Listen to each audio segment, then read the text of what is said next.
এই বিশাল জনসভায় ওঠার জন্য আমার একমাত্র অবদান মুফতি হাবিবুর রহমান সাহেব। এরপরে হয়েছে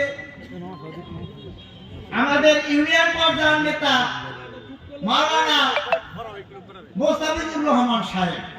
এই বিশাল জনসভায় আমার একমাত্র আশার কারণ এই ইসলামী আন্দোলন একটা শান্তি এবং ন্যায় বিচার প্রতিষ্ঠা, তার এরপর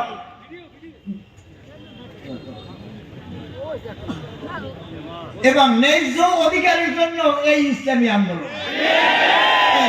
ইসলামী আন্দোলন কিন্তু আমি হিন্দু মানুষ, বুঝলেন, আমি একা করি না, আপনারাও সবাই করেন। 40 জন সদস্য করছি। আবার প্রথমে মুফতি হাবিব রেজাউল করিম সাহেব আছে, তার প্রতি রইল আমার অশেষ ধন্যবাদ। আমি সংখ্যালঘু সম্প্রদায়ের লোক, আমার প্রতি আপনারা একটু সুনজর রাখবেন, এই বলে আমার বক্তব্য শেষ করছি। আপনাদের প্রতি রইল আমার হাজার হাজার সালাম।